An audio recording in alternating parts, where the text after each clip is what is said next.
The name is Bond. James Bond. Goldfinger, the Bond story that turned 007 into gold. Hello everyone, it's Zane here from Zane's 007 Fancast, and today we are diving into one of the biggest, boldest, most iconic James Bond adventures ever created.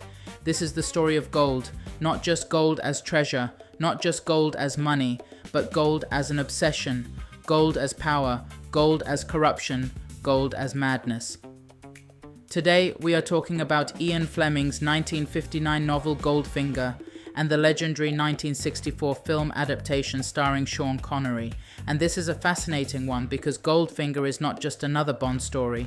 It is arguably the moment where James Bond becomes the Bond that the whole world recognizes. The gadgets, the Aston Martin DB5, the laser table, the gold-painted woman, Oddjob's deadly hat, the Shirley Bassey theme song, the villain who does not simply want money. He wants to reshape the economy of the world. The novel was first published in 1959 and was the seventh James Bond book by Ian Fleming.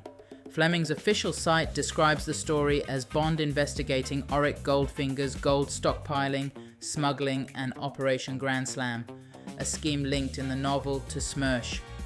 The film arrived in 1964, directed by Guy Hamilton, produced by Harry Saltzman and Albert R. Broccoli, and starring Sean Connery, Honor Blackman, Gert Frober, Shirley Eaton, Tanya Mallet, and Harold Sakata. The official 007 site lists its UK release date as September 17, 1964, with its world premiere at the Odeon Leicester Square in London. And by the time audiences walked out of cinemas, James Bond was no longer simply a successful film character. He was a global phenomenon. Part 1. Before Goldfinger. Before the formula became the formula. Before we get to gold-plated guns and razor-rimmed bowler hats, we have to remember something important. Before Goldfinger, Bond was still forming. In the novels, Bond had already gone through Casino Royale, Live and Let Die, Moonraker, Diamonds Are Forever, From Russia, With Love and Dr. No. Fleming had built a world of danger, luxury, espionage, betrayal, brutality, and post-war paranoia. But the literary Bond was not yet the superhero figure people sometimes imagine. He was colder, more tired, more damaged, more human. Fleming's Bond gets frightened, he gets hurt, he makes mistakes, he can be arrogant, cruel, bored, and deeply fatalistic. In the novels, Bond is often less a man enjoying adventure and more a man trapped inside a dangerous profession that slowly grinds him down. Then comes Goldfinger, and this is where Fleming pushes Bond into something grander. The plot is bigger, the villain is richer, the scheme is more outrageous, the set pieces are more memorable, the imagery is more dreamlike. The Ian Fleming Publications essay on Goldfinger even notes that the novel is sometimes overshadowed by the massive cultural success of the film, but that the book itself gave the world Auric Goldfinger, Oddjob, and Pussy Galore, and that is the key. The film did not create Goldfinger out of nothing. The film took what Fleming had already created, the villain, the gold obsession, Oddjob, Pussy Galore, the golf game, the Fort Knox plot, and polished it until it shone like bullion under a spotlight. But before we go deeper, let's take a quick recap of the story. Ian Fleming's 1959 novel Goldfinger follows James Bond as he investigates Auric Goldfinger, a wealthy gold dealer suspected of smuggling gold and possibly working with Smersh, the Soviet intelligence organization. Bond first encounters Goldfinger in Miami, where he catches him cheating at cards with help from Jill Masterton.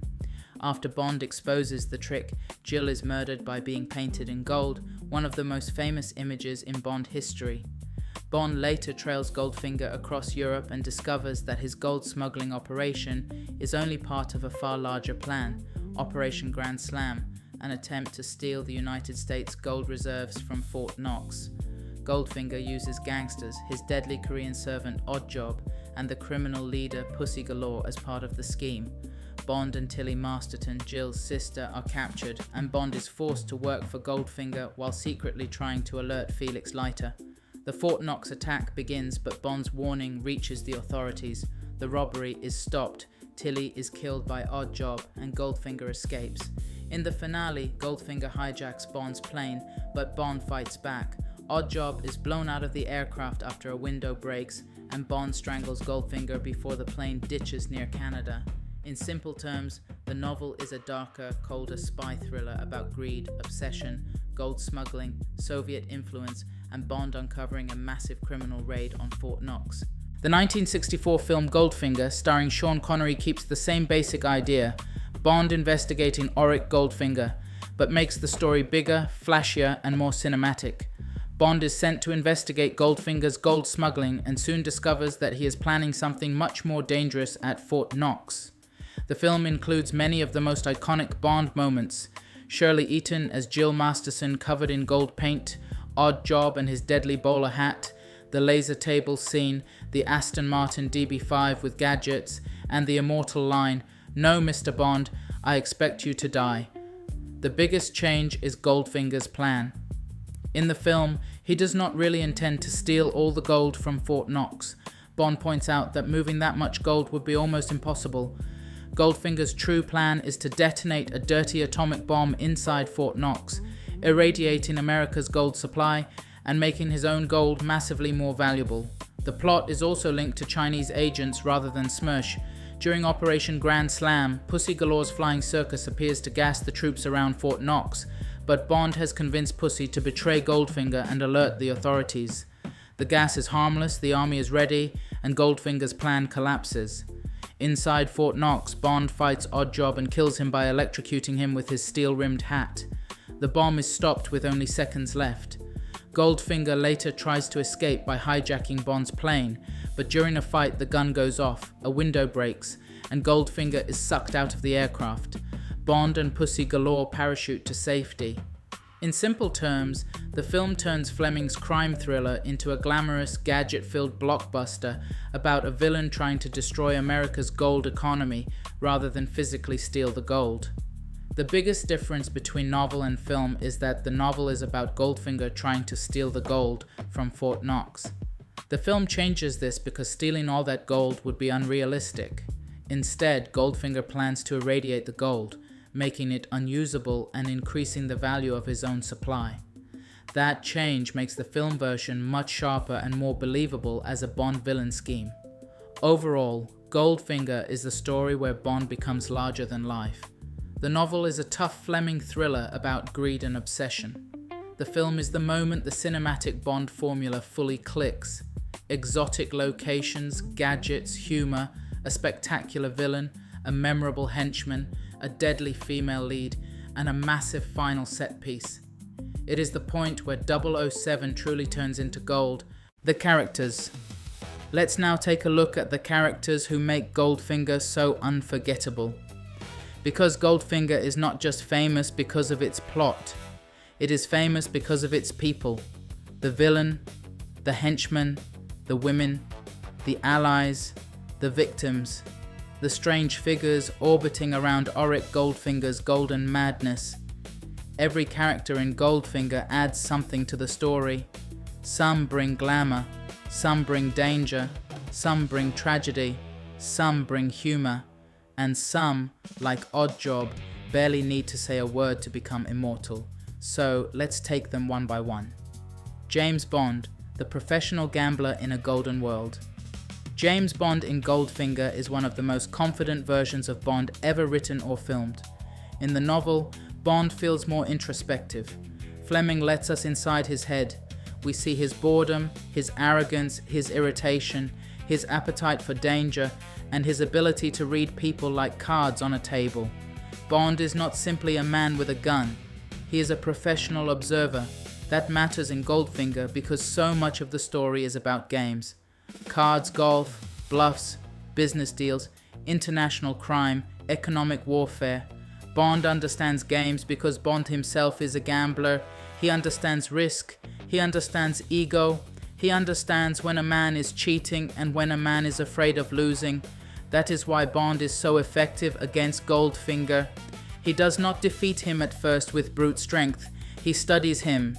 He watches him cheat. He watches his temper. He watches his obsession with control. Bond knows that Goldfinger's weakness is not stupidity. Goldfinger is not stupid. His weakness is pride.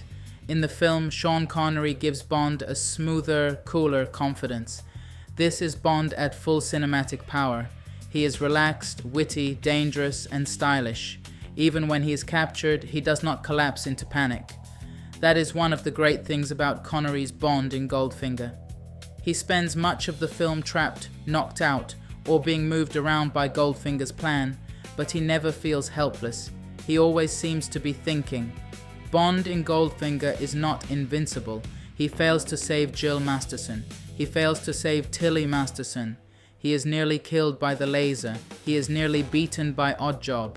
He almost fails to stop the bomb, but he has nerve. That is his real weapon, not the gun, not the car, not the gadgets. Nerve. Bond's gift is that he can sit across from a monster and still make a joke. He can be seconds from death and still bluff. He can lose control of the situation and still look for the one tiny chance to turn it around. In Goldfinger, Bond becomes the perfect bridge between Fleming's damaged literary spy and the larger-than-life cinematic hero. He is still dangerous. He is still flawed, but now he is becoming myth. Auric Goldfinger, Greed Made Flesh. Auric Goldfinger is one of the greatest villains in the entire Bond series because his obsession is so clear. He loves gold, not casually, not as a rich man's hobby. He loves gold like a religion. Goldfinger does not just want wealth, he wants control over wealth itself. He wants to possess the thing that nations store, banks protect, criminals chase, and ordinary people dream about. His first name, Auric, even suggests gold. He is named for his own obsession. That is brilliant Bond villain design. Goldfinger is not physically glamorous. He is not a seductive villain. He is not a charming mirror image of Bond. He is strange, heavy, controlled, and grotesque. In the novel, Fleming makes Goldfinger feel almost diseased by his greed. He is a man whose soul has been replaced by metal. He cheats at cards. He cheats at golf. He smuggles gold. He manipulates governments and criminals. He is a cheat in every possible sense. That is why Bond despises him. Bond does not just hate Goldfinger because he is a criminal. Bond hates him because he is vulgar. He breaks the rules of games, manners, taste, and honor. In the film, Gert Frober's Goldfinger becomes unforgettable. He has a strange warmth on the surface, almost like a businessman playing host, but underneath there is a chilling cruelty. He can smile while planning mass death. He can speak politely while preparing murder. He can admire beauty while destroying it. That is why the death of Jill Masterson is so important. Goldfinger punishes her betrayal by painting her body gold. It is not just murder, it is symbolic murder. He turns a woman into the object he worships. That tells us everything. Goldfinger is not just greedy, he is spiritually rotten.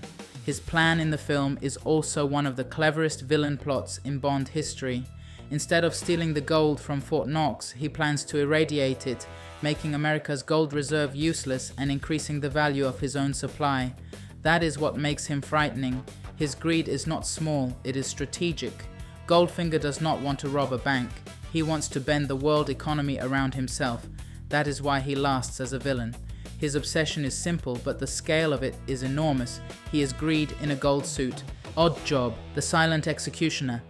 Oddjob is one of the most iconic henchmen in cinema history. And the amazing thing is, he barely needs dialogue. Oddjob works because he is simple, visual, and terrifying. The bowler hat, the smile, the silence, the immense physical strength, the absolute loyalty to Goldfinger. He is not a complicated character in the usual sense, but he is a perfect Bond character. Oddjob is Goldfinger's violence made human.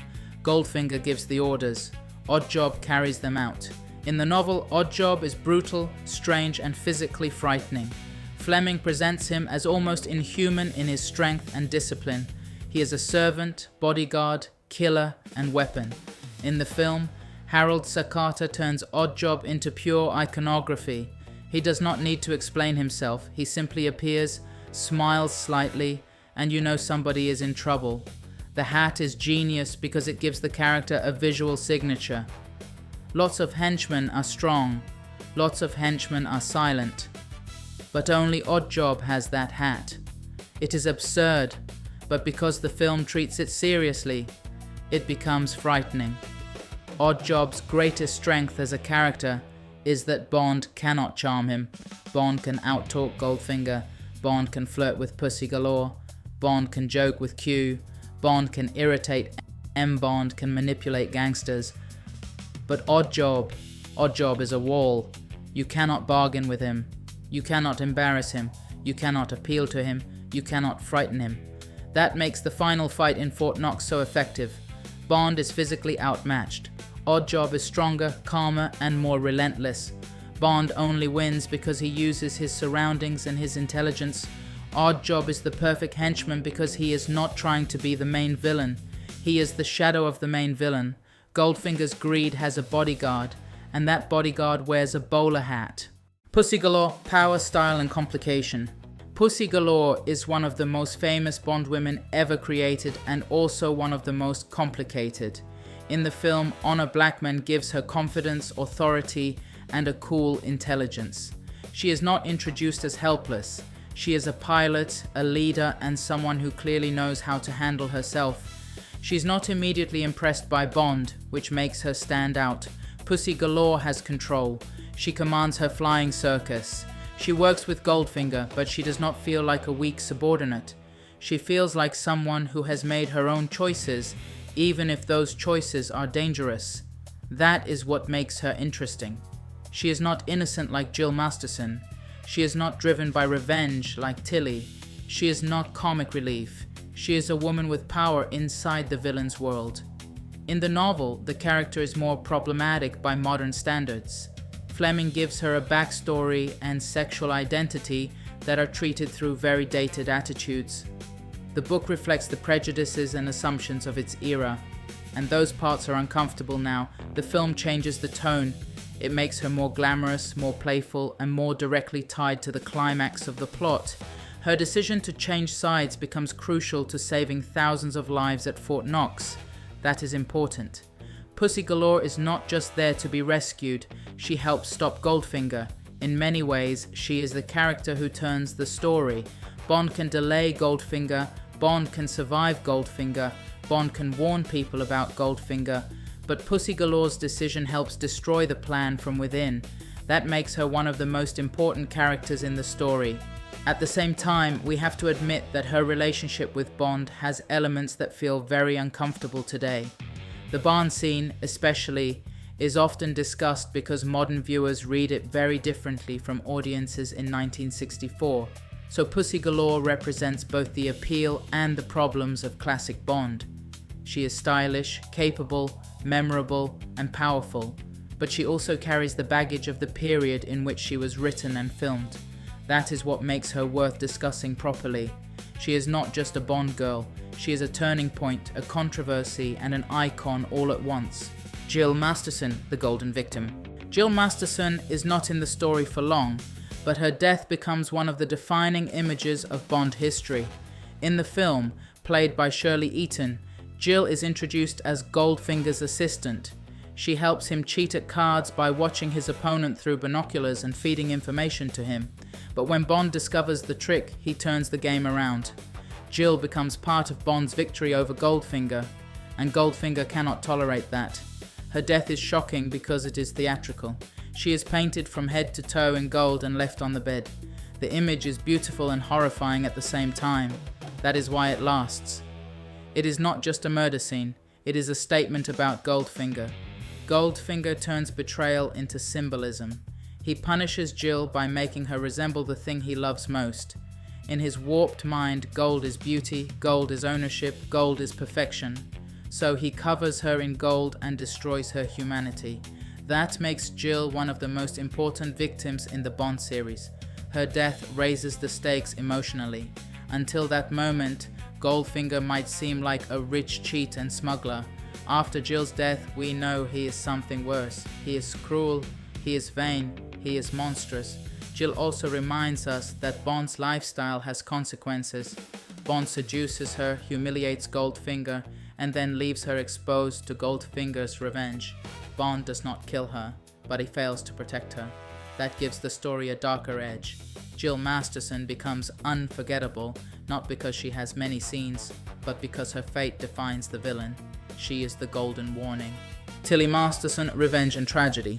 Tilly Masterson is Jill's sister, and her role is driven by grief.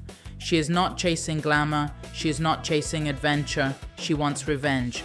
That makes her different from many people in Bond's world. She has a personal reason to be involved. Goldfinger destroyed her family and she wants him dead. In the film, Tilly follows Goldfinger to Switzerland and tries to kill him. She is determined, but she is also out of her depth. That is the tragedy. She has courage, but courage is not enough in Bond's world. Tilly's death at the hands of Oddjob is sudden and brutal. She becomes another reminder that Goldfinger's world kills anyone who gets too close. In the novel, Tilly has more complexity, including her attraction to pussy galore. Fleming's handling of this is very dated, but it does add another layer to Tilly's character. She is not simply the sister seeking revenge. She is emotionally complicated, isolated, and driven by pain. Tilly matters because she shows the human cost of Goldfinger's cruelty. Jill's death is symbolic, Tilly's death is tragic. Together, the Masterson sisters show us that Goldfinger's crimes are not abstract. They do not only affect banks, governments, and gold reserves, they destroy people. Tilly is not a spy, she is not trained like Bond, she is not protected by MI6, she is a grieving sister who walks into a world of professional killers, and she pays for it. M. Authority, restraint, and the old intelligence world. M's role in Goldfinger is smaller than Bond's, but still important. M represents the official world, the rules, the briefing, the mission, the national interest. In the novel and the film, M is the man who gives Bond direction. He is not interested in glamour, he is not impressed by Bond's lifestyle, he has a job to do, and Bond is the instrument he uses to do it. M is often irritated by Bond, but he also trusts him. That tension is part of their relationship. M knows Bond is reckless. He knows Bond can be arrogant. He knows Bond enjoys bending rules, but he also knows Bond gets results. In Goldfinger, M's world connects Bond to the larger stakes of the story. This is not just about one criminal. It is about gold reserves, international finance, national security, and Cold War danger. M gives the story weight. Without M, Bond might seem like a glamorous adventurer. With M, Bond becomes a weapon of the state. M also adds contrast. Bond is style, appetite, and danger. M is discipline, duty, and old-fashioned authority. When the two share a scene, you feel the machinery of British intelligence behind Bond's adventures. M is not flashy, but he is essential. Miss Moneypenny, wit, warmth, and the office ritual. Miss Moneypenny has a brief role, but she is part of the Bond ritual. By Goldfinger, the audience already understands the pattern. Bond enters the office, Moneypenny flirts, Bond flirts back. There is humor, familiarity, and a little emotional safety before Bond is sent into danger again. Moneypenny represents the home base of Bond's world. She is not part of the field mission, but she is part of the emotional rhythm of the series. Her scenes remind us that Bond has a life inside MI6, even if he rarely seems settled anywhere. With Moneypenny, Bond can be playful. He can be charming without immediate danger attached. Their banter gives the films a lighter touch.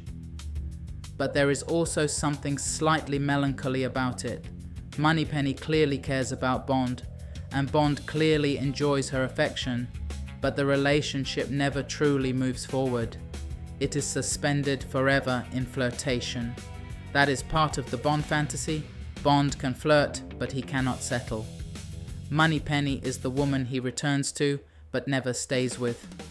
In Goldfinger, she may not drive the plot, but she helps maintain the familiar world that audiences love. Q, aka Major Boothroyd, the man who gives Bond his toys. Q is one of the great pleasures of the Bond films. In Goldfinger, the Q scene is historic because it introduces the Aston Martin DB5 as a gadget-packed weapon. Q represents the practical genius behind Bond's fantasy. Bond may look effortless in the field, but Q's department gives him the tools that often keep him alive. The DB5 is more than a car.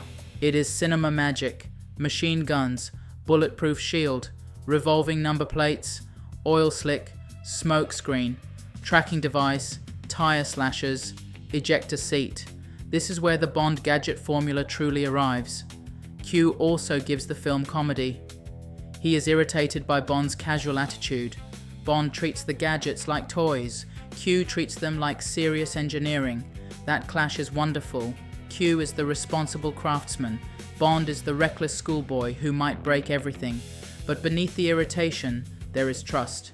Q knows Bond may joke, but he also knows Bond will need these tools when death comes calling. In the novel, the gadget side is much less central. But in the film, Q becomes a vital part of the Bond machine. After Goldfinger, audiences expect the Q scene, and it all comes back to that car. The Aston Martin DB5 does not just belong to Bond, it belongs to Q as well.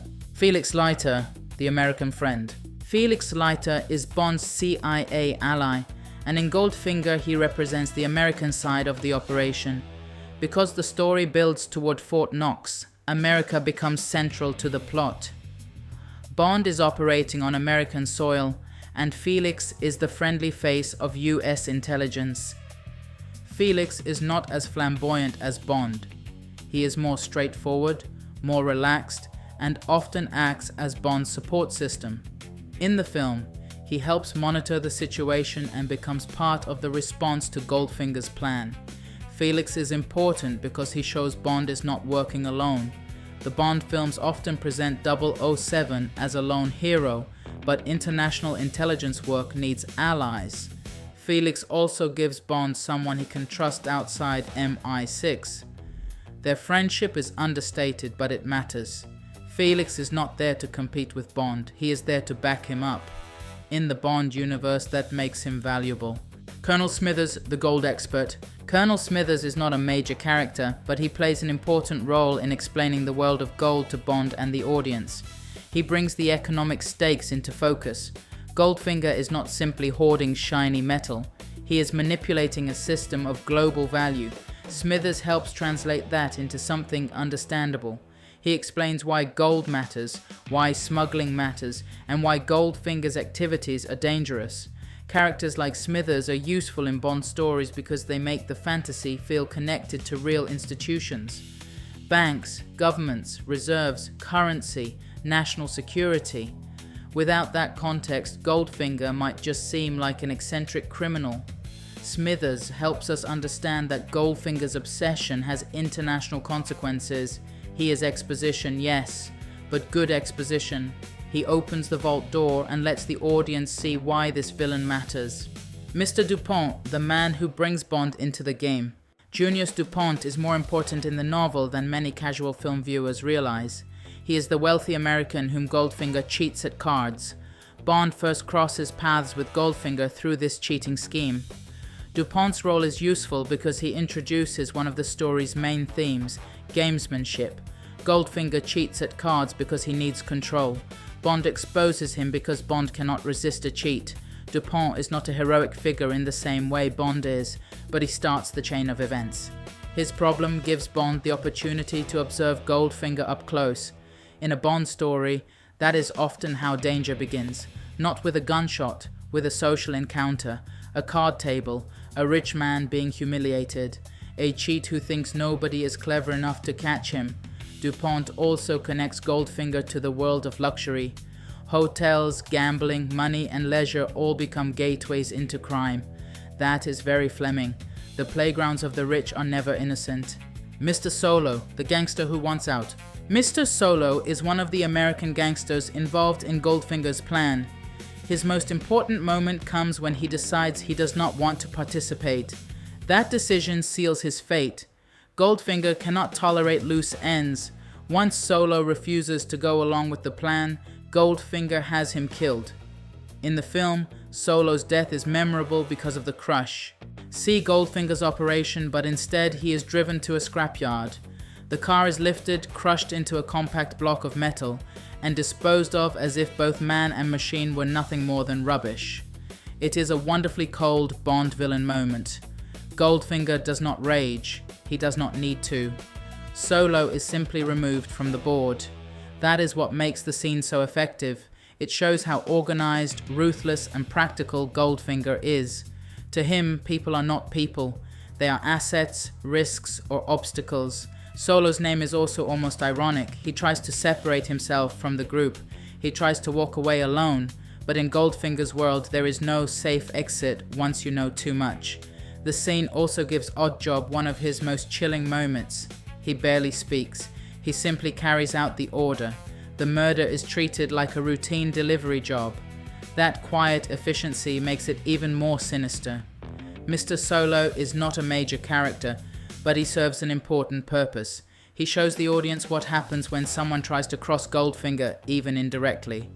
He also reminds us that Goldfinger's grand plan is not only about gold reserves and international finance. It is built on intimidation, murder, and absolute control. Solo thinks he can take his money and leave the game. Goldfinger proves that the game belongs to him. Part 2. Ian Fleming's novel, a thriller made of greed, gamesmanship, and gold. The novel begins with Bond between missions, tired and reflective. This is one of Fleming's great strengths. He often begins not with explosions, but with mood.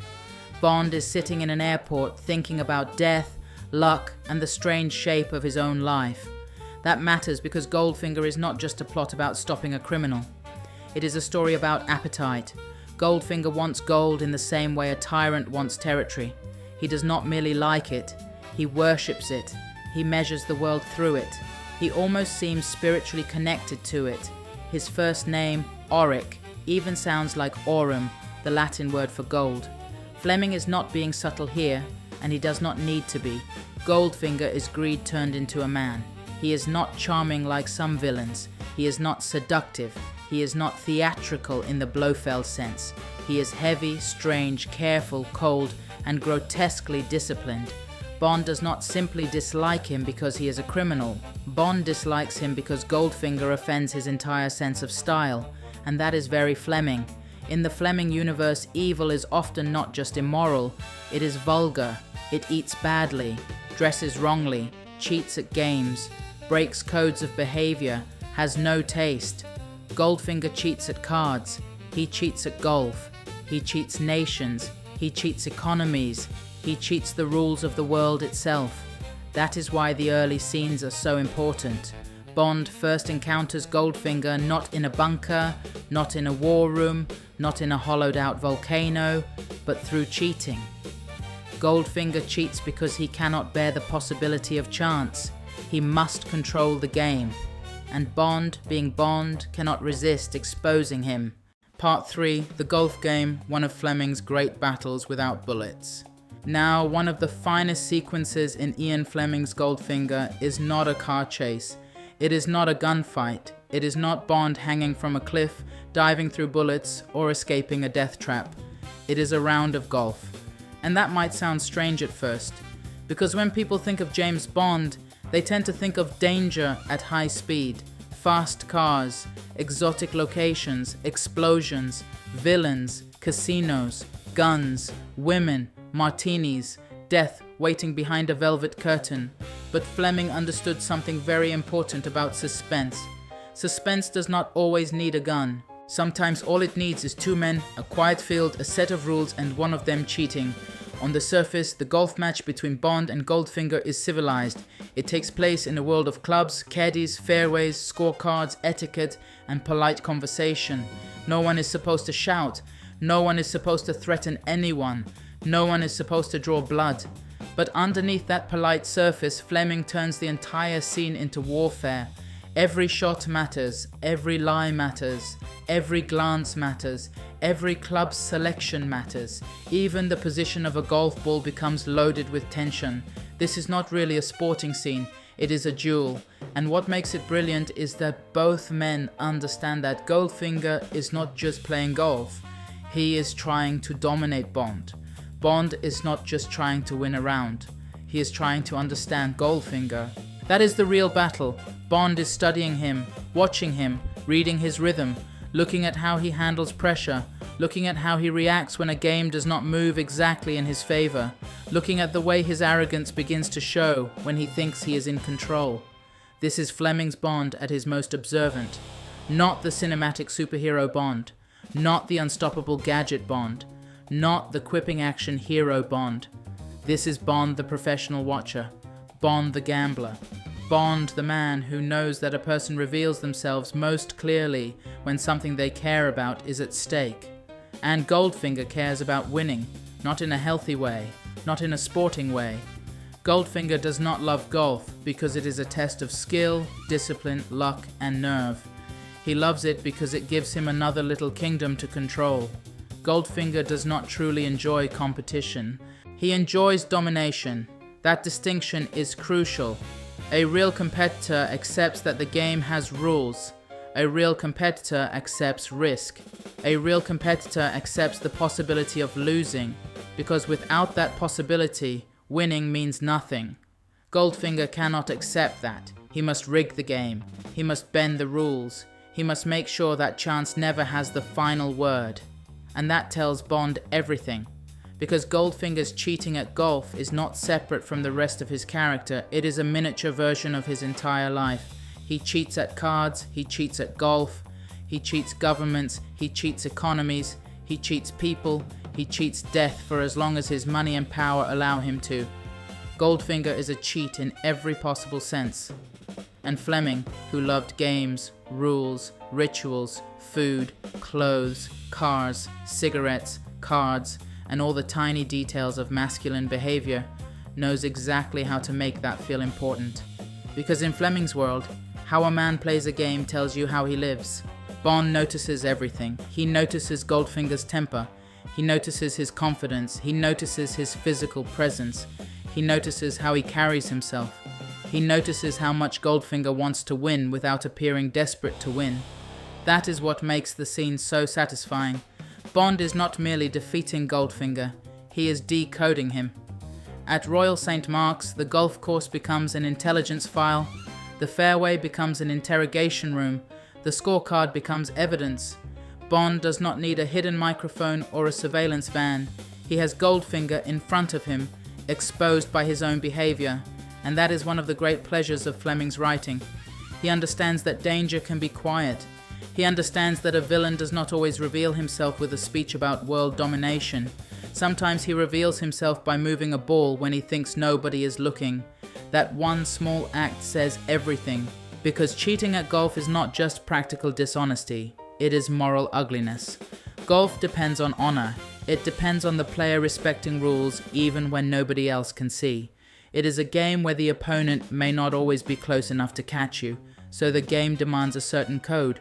Goldfinger breaks that code, and Bond despises him for it. Not just because Bond wants to win. Bond is competitive, yes. Bond has an ego, absolutely. But Bond's disgust goes deeper than that. Goldfinger has violated the spirit of the game. He has brought corruption into a place where manners and honor are supposed to matter. That is very Fleming. In Fleming's Bond novels, evil is often not just criminal. It is vulgar. It is bad manners raised to the level of international threat. The villain does not simply break the law. He breaks taste. He breaks style. He breaks codes of behavior. He eats badly, dresses wrongly, cheats unfairly, speaks crudely, or turns pleasure into something diseased. Goldfinger is exactly that kind of villain. He is rich, but not elegant. He is powerful, but not noble. He is clever, but not sporting. He has money, but he has no grace. And Bond, for all his flaws, cannot stand that. The golf match is therefore not just about sport, it is about two worldviews colliding. Bond represents risk, improvisation, style, and nerve. Goldfinger represents control, greed, cheating, and possession. Bond plays the game, Goldfinger tries to own it. And that is the whole story of Goldfinger in miniature, because later, when we get to Operation Grand Slam, Goldfinger is essentially doing the same thing on a global scale. At the golf course, he tries to cheat Bond. At Fort Knox, he tries to cheat the world economy. The pattern is the same. He sees a system, he studies the rules, then he looks for a way to corrupt them for his own advantage. That is why this scene is so important. It tells us who Goldfinger is before the plot becomes enormous.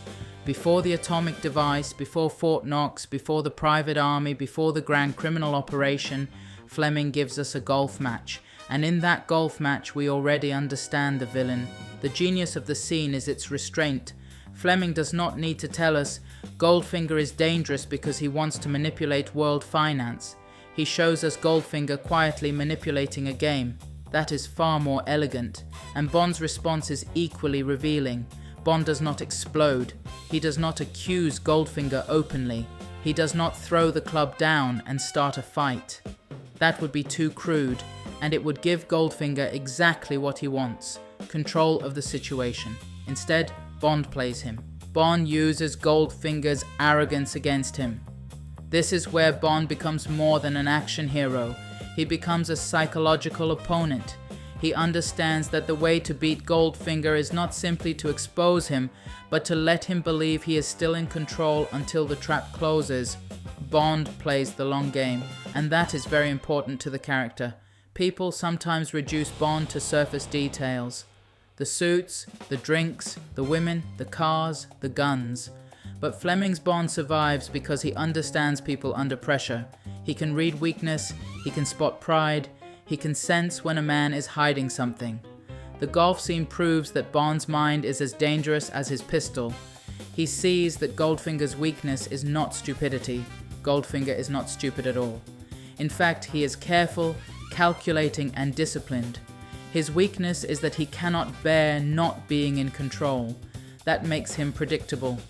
The cheat always needs the cheat. The controller always needs control.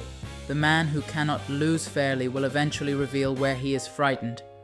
And Bond waits for that moment. There is also something wonderfully old-fashioned about the whole scene. It belongs to a world of gentlemen's clubs, clubhouses, drinks after the match, careful manners, and social codes. The violence is hidden behind politeness. That is part of what makes it so sharp. Because the golf match is civilized only in appearance. Underneath, it is savage. The men may be wearing proper clothes, they may be using polite voices, they may be walking over beautiful grass beneath an open sky, but emotionally they are locked in combat. Goldfinger wants to humiliate Bond. Bond wants to expose Goldfinger. Neither man is really relaxed. Neither man is really just playing. They are testing each other. It is a battle without bullets, but it is still a battle. And Fleming is very good at showing how masculine pride can turn small rituals into life or death contests. A card game can become a war, a meal can become a judgment, a golf match can become a duel, a conversation can become a trap. In Goldfinger, the golf course is one of those traps. But the trap does not close around Bond. It closes around Goldfinger, because Goldfinger thinks cheating gives him power, but in reality, it gives Bond information. Every dishonest move tells Bond more. Every little manipulation reveals the shape of Goldfinger's mind, and that is why the scene works so beautifully. Bond wins not just because he plays well, but because he understands what game is really being played. The golf is only the surface. The deeper game is ego. Goldfinger's ego. Bond's ego. And the quiet pleasure Fleming takes in putting two dangerous men inside a polite social ritual and watching the poison rise to the surface. This is also why the scene survives even for readers who do not care about golf. You do not need to understand every technical detail to feel the tension. You understand the psychology. You understand that one man is cheating and the other has seen through him. You understand that pride is on the line.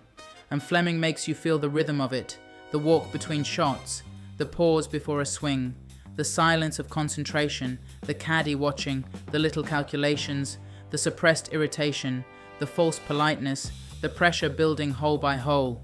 It is almost like a casino scene moved outdoors. In Casino Royale, Bond faces Le Chiffre across a card table. In Goldfinger, he faces Goldfinger across a golf course. Different game, same principle. Bond is not just trying to win money or points, he is trying to break the other man's confidence. That is why Fleming's best games are never just games. They are moral tests. They reveal discipline, courage, self-control, vanity, greed, fear, and cruelty. Goldfinger fails that test. He may have money, he may have power, he may have a plan. But on the golf course, Bond sees the rot underneath. Goldfinger is a man who cannot let the world exist unless he has rigged it. And Bond, who lives by chance more than he would ever admit, finds that contemptible, because Bond's whole existence is built on risk. He gambles with his life. He gambles with women. He gambles with enemies. He gambles with luck, timing, instinct, and nerve. Bond may be reckless, but he accepts the throw of the dice. Goldfinger does not. Goldfinger wants loaded dice. That is the difference between them. And once you understand that, the entire story becomes clearer. Bond is not simply fighting a gold smuggler. He is fighting a man who wants to remove uncertainty from the world and replace it with ownership. Goldfinger wants to own the gold. He wants to own the game. He wants to own the outcome. He wants to own the rules. Bond's victory on the golf course is therefore symbolic. It is the first crack in Goldfinger's illusion of control. For a moment, Goldfinger is beaten at his own game. Not by a stronger man, not by a richer man, but by a sharper one. And Goldfinger cannot forgive that. That humiliation matters, because from that point on, their conflict is personal. Bond has not merely investigated Goldfinger, he has embarrassed him. He has entered his world, exposed his cheating, and shown that the great Auric Goldfinger can be outplayed. For a man like Goldfinger, that is intolerable. So the golf match becomes the beginning of the deeper war between them. After this, Goldfinger is no longer just a target, he is an enemy. And Bond is no longer just an intelligence officer following a lead. He is the man who beat Goldfinger in public, under rules Goldfinger believed he could bend. That is why this chapter matters so much. It is not filler, it is not a pause before the real plot. It is the story in miniature. The golf course gives us the whole moral structure of Goldfinger: greed versus style, cheating versus nerve, control versus risk, vulgar power versus elegant danger. And that is why Fleming's work can still feel so sharp. He understands that violence is not always loud. Sometimes the real violence is psychological. Sometimes humiliation is as powerful as a punch. Sometimes a man moving a golf ball by a few inches tells you more about his soul than any confession could. A tiny act of cheating becomes a declaration of character. A quiet round of golf becomes a battlefield. A fairway becomes a front line. And a golf ball moved by a few inches becomes an act of war. And from that point on, we know exactly what kind of man Bond is dealing with. Auric Goldfinger is not just greedy, he is not just criminal. He is a man who cannot play fair because fairness means accepting that the world does not belong to him, and that ultimately is what James Bond is there to stop. Part 4. Operation Grand Slam in the novel. In the novel, Operation Grand Slam is not the polished cinematic master plan that many people remember from the film. It is stranger, rougher, and in some ways much more brutal. Goldfinger's plan in Ian Fleming's novel is simple in its ambition and enormous in its scale. He wants to rob Fort Knox, not damage it, not irradiate the gold, not make it useless. He wants to steal it, and that is what makes the novel version feel more like a giant criminal fantasy. Goldfinger is not yet the sleek mastermind of the film, bending world economics with nuclear logic. He is a man consumed by gold so completely that he imagines the impossible can be achieved through enough planning, enough money, enough ruthlessness, and enough arrogance. The plan is called Operation Grand Slam, and the name itself tells us a lot about Goldfinger. It sounds like a game, a winning move, a final stroke, a perfect victory. That is how Goldfinger sees crime, not as chaos but as a competition he intends to win. In the novel, Goldfinger gathers American gangsters and criminal organizations together, tempting them with the promise of unimaginable wealth. These are not glamorous people. Fleming presents them as violent, greedy, and expendable. They are useful to Goldfinger because they can provide manpower, weapons, and criminal muscle. But Goldfinger does not truly respect them. He uses them. That is one of the most important things about him. Goldfinger does not have allies. He has tools. People are only valuable to him for as long as they help him get closer to the gold. And Fort Knox is the ultimate prize. The sheer absurdity of the plan is part of its power. Fleming knows that robbing Fort Knox sounds impossible. That is why the idea is so outrageous and memorable. Goldfinger's greed is not small enough to be believable in an ordinary way. It has become almost mythical. He does not want a fortune, he wants the fortune, he wants the gold at the heart of America's financial power. This is where the novel differs sharply from the film. The film improves the logic of the plot by changing the plan. In the film, Goldfinger does not intend to carry the gold away. Instead, he plans to make the American gold reserve radioactive, increasing the value of his own supply. That is clever, elegant, and much more believable on screen. But the novel's version has its own fascination. It is cruder, but it also reveals Goldfinger more directly. The novel's Operation Grand Slam is greed without disguise. It is not subtle. It is not sophisticated in the same way as the film. It is a vast act of theft imagined by a man who believes that the world exists to be taken from. And Bond understands that, for Bond, Goldfinger is not just a criminal with a plan. He is a man whose obsession has become dangerous on a global scale. His love of gold has passed beyond wealth, beyond business, beyond smuggling. It has become a kind of sickness. That is why Operation Grand Slam matters in the novel. It shows us the full size of Goldfinger's appetite. He cheats at cards, he cheats at golf, he cheats in business, and finally, he tries to cheat an entire nation. The plan may be outrageous, but the character behind it is completely consistent. Goldfinger wants gold because gold is the only thing he truly understands. It is solid, it is heavy, it is measurable, it does not argue, it does not betray, it does not love, it simply exists, and he wants to possess as much of it as possible. In Fleming's world, that kind of obsession is never harmless, it becomes monstrous.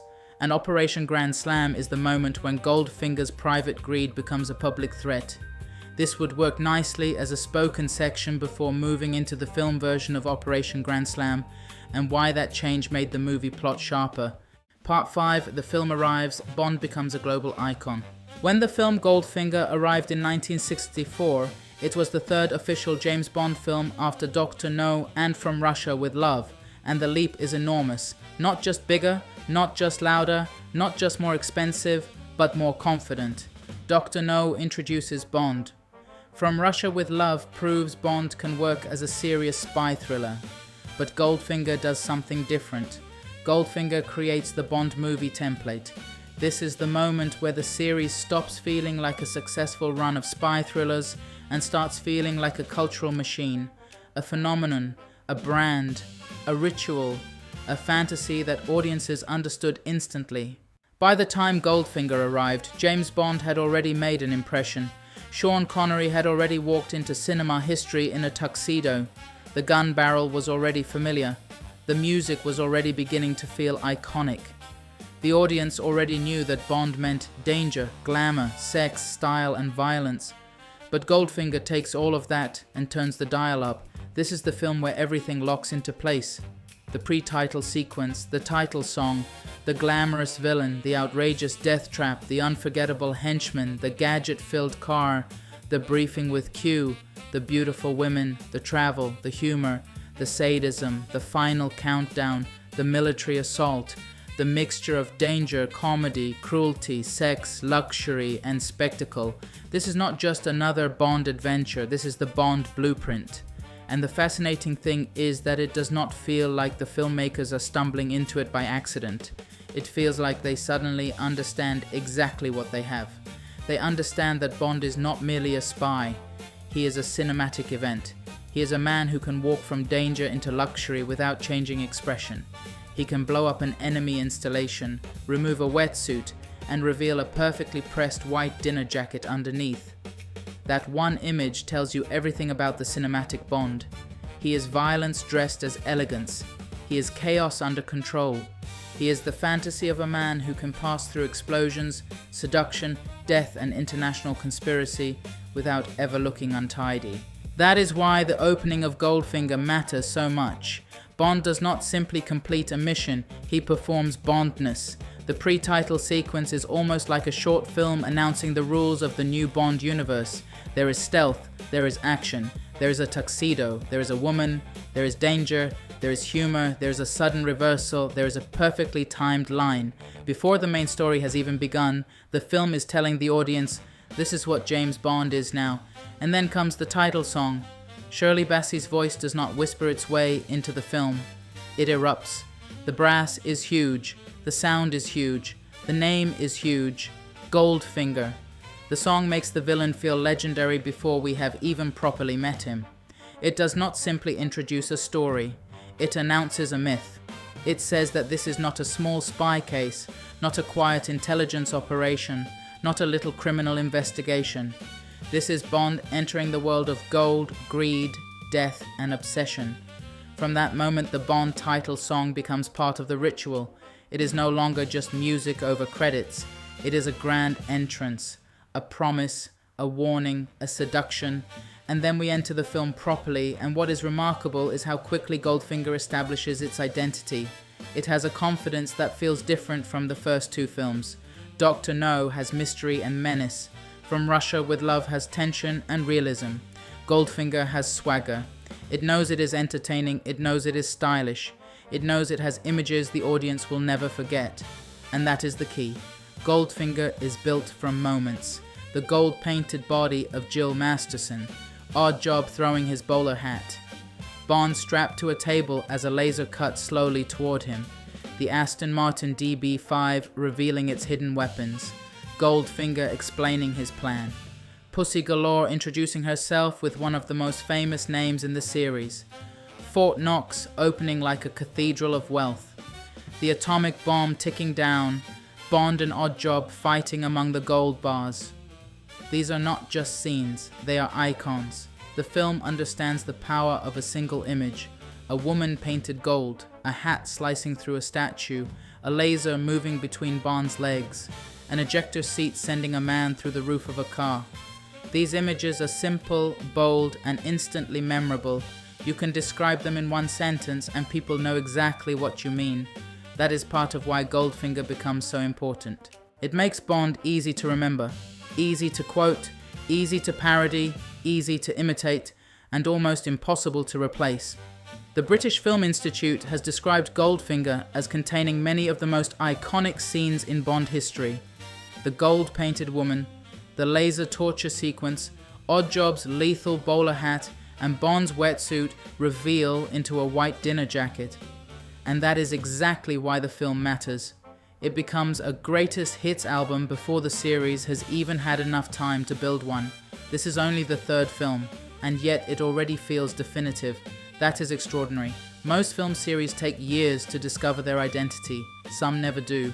But by 1964, Bond has found his cinematic language.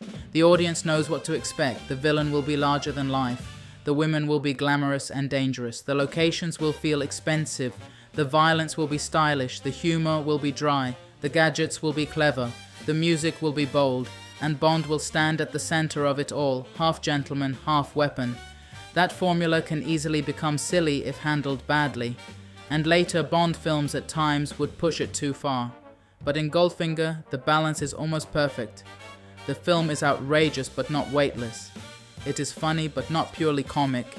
It is glamorous but still cruel. It is fantastical but still connected to something recognizable. Money, greed, gold, national power and Cold War anxiety. That is why it works. The plot may be absurd when you examine it too closely, but the emotional logic is clear. Goldfinger loves gold more than human life. Bond has to stop him. That simplicity gives the film strength, and around that simple conflict, the film builds style upon style upon style. The Aston Martin DB5 is perhaps the best example. Before Goldfinger, Bond had driven impressive cars, but with the DB5, the car becomes part of his identity. It is not just transport, it is armor, it is weaponry, it is British engineering turned into fantasy. The car has machine guns, revolving number plates, tire slashers, a smokescreen, an oil slick, a tracking device, a bulletproof shield, and of course the ejector seat. The car is absurd and perfect because Bond himself is a mixture of elegance and danger. The DB5 looks beautiful, but it hides violence beneath the surface. It is refined, polished, controlled. until it needs to become deadly. In other words, the car is Bond. That is why it became immortal. Then there is Q. The Q scene in Goldfinger is one of the moments where the series discovers one of its most enjoyable traditions. Q is not merely giving Bond equipment, he is playing the exasperated schoolmaster to Bond's mischievous schoolboy. Q takes the gadgets seriously, Bond treats them like toys. Q worries Bond will damage them, Bond almost certainly will. That little comic tension becomes part of the pleasure. It gives the film charm. It reminds us that Bond may be a lethal professional, but he is also a man who enjoys the game. And Goldfinger is full of games. Cards, golf, espionage, seduction, bluffing, cheating, economic manipulation. Even the villain's plan is a kind of game played against the world economy. That is what makes Goldfinger feel so complete. Its themes and its entertainment value are not separate. They are connected. Goldfinger cheats at cards, cheats at golf, cheats governments, cheats criminals, and finally tries to cheat the global financial system. He is a cheat on every level. Bond is there to catch him. That gives the film a neatness that is very satisfying. And the villain himself is crucial. Auric Goldfinger is not just another criminal. He has a clear obsession. Gold. His name, his plan, his imagery, his murders, his entire personality all revolve around it. A great Bond villain needs a strong idea. Goldfinger has one of the strongest. He is greed made human. He does not simply want to be rich. He wants to control value itself. He wants to make his own gold worth more by ruining the gold of others. That is what makes the film version of Operation Grand Slam such a brilliant improvement. Instead of physically stealing all the gold from Fort Knox, Goldfinger plans to make it radioactive and useless. That is villainy with imagination. It is not just theft, it is economic sabotage. It is greed at the scale of nations. And then, standing beside him is Oddjob. Oddjob is one of the great examples of how Goldfinger understands cinematic simplicity. He does not need long speeches, he does not need emotional complexity. He needs a silhouette, a weapon, and a presence. The bowler hat is ridiculous if you say it out loud, a deadly bowler hat. But on screen it works, because the film gives it weight. Oddjob throws it, and the world changes. A polite item of clothing becomes an instrument of death. That is pure Bond. The ordinary becomes lethal, the stylish becomes dangerous.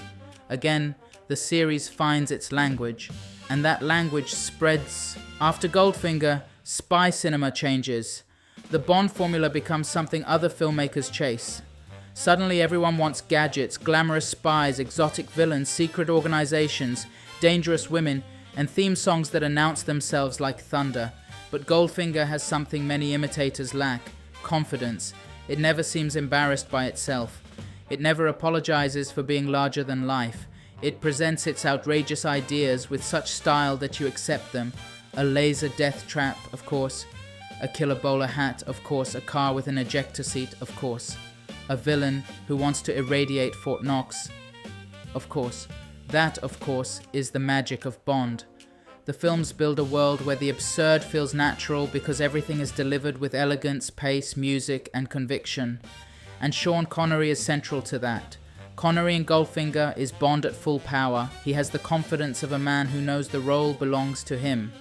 He is relaxed, amused, dangerous, and completely in control of the screen, even when the character is not in control of the situation.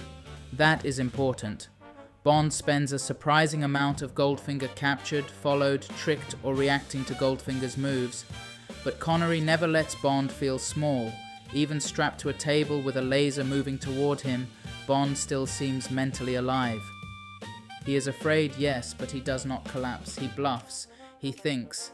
He performs calmness until it becomes a weapon. That is the cinematic Bond. Not a man who never faces danger. A man who refuses to let danger see him sweat. And audiences loved it. They did not just watch Bond. They wanted to be near the world of Bond. The suits, the cars, the drinks, the music, the danger, the confidence, the fantasy. Goldfinger turned Bond from a popular film character into a global icon because it gave people a complete dream to enter. A dream of danger without panic, luxury without guilt, violence without mess, sex without consequence, travel without boredom, style without effort, and victory delivered with a raised eyebrow. Of course, that dream is complicated. Looking back now, we can see the dated attitudes, the gender politics, the uncomfortable moments, and the parts of the film that belong very much to the 1960s. A proper Bond discussion should acknowledge that, but we can also understand why the film had such power. It gave audiences a modern myth, a British hero moving through an international world of wealth, technology, sex, danger, and conspiracy. A hero who seemed both old-fashioned and modern. Old-fashioned in his manners, suits, and codes of masculine behavior. Modern in his gadgets, cars, global travel, and cool detachment. That combination was explosive, and that is why Goldfinger is not simply remembered as the third Bond film. It is remembered as the one that made Bond Bond. After Goldfinger, every Bond film would have to answer to it. Does it have a memorable villain? Does it have a great henchman? Does it have a strong theme song? Does it have a brilliant gadget?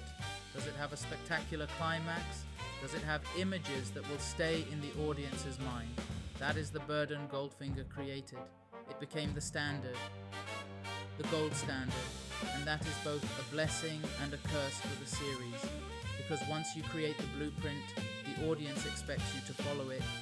But if you follow it too closely, you become predictable.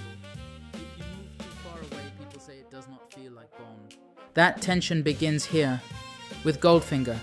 The film gives Bond his cinematic identity, but it also creates the formula that future films would have to either obey, reinvent, or escape. That is why this film matters so much. It is not only a successful Bond adventure, it is the moment the machinery clicks into place. The moment the tuxedo, the car, the villain, the song, the gadgets, the danger, and the humor all fuse into one golden machine. A machine that would run for decades. So when we say Goldfinger is the Bond blueprint, we do not mean it simply has familiar ingredients. We mean it teaches the audience how to watch Bond. It teaches the filmmakers how to make Bond. And it teaches cinema what a spy fantasy could become. Before Goldfinger, Bond was a hit. After Goldfinger, Bond was a phenomenon, a global icon, a cinematic ritual, a man in a dinner jacket standing at the center of a world where glamour and death are never far apart. This is not just a Bond film. This is the film that turns James Bond into James Bond, and from this point forward, the series would never be the same again. Part 6, Sean Connery, Bond at Full Confidence. Sean Connery in Goldfinger is fascinating because this is arguably where his Bond becomes fully formed. In Dr. No, Connery is dangerous but still emerging. There is already confidence there, already a sense of threat, charm, and physical presence, but the film is still discovering exactly what cinematic Bond can be. In From Russia with Love, he becomes leaner, tougher, and more grounded. That Bond feels closer to a real intelligence officer caught inside a serious Cold War thriller. He is still stylish, still witty, still dangerous, but the world around him is colder and more realistic. But in Goldfinger, something changes. Connery has complete command of the role. He walks through the film with relaxed confidence, not rushed, not frantic, not desperate to prove anything. He does not need to announce that he is James Bond. He simply is. The raised eyebrow, the dry humor, the physical confidence, the slightly cruel edge, the sense that Bond is always amused by danger because he has already accepted death as part of the job. That is what makes Connery so powerful in this film. He does not play Bond as a superhero. He plays him as a man who has trained himself never to show fear unless absolutely necessary. Even when he is in trouble, he tries to control the atmosphere around him. He uses silence, humor, posture, and calmness as weapons. And that matters because Bond spends much of Goldfinger captured, manipulated, or one step behind. He is knocked unconscious. He loses Jill Masterson. He fails to save Tilly. He is trapped on the laser table. He is held prisoner in Kentucky. He does not single-handedly storm Fort Knox. He does not even fully understand Goldfinger's plan until quite late in the story. On paper, this could make Bond look weak. In another actor's hands, it might. A hero who keeps getting captured could easily start to feel passive, but Connery never allows that to happen. That is the magic of the performance. Even when Bond is trapped, Connery plays him as mentally active, watching, calculating, waiting, testing the room, testing Goldfinger, looking for the weak point. He may not have control of the situation, but he still tries to control himself. And that is one of the great Bond traits, not invincibility, composure. Bond survives because he knows how to stay calm when other men panic. He understands that fear is useful only if it sharpens the mind. The moment fear becomes visible, it gives the enemy pleasure. So Bond refuses to give Goldfinger that satisfaction. The laser table scene is the clearest example. Bond is frightened. He would be ridiculous if he were not.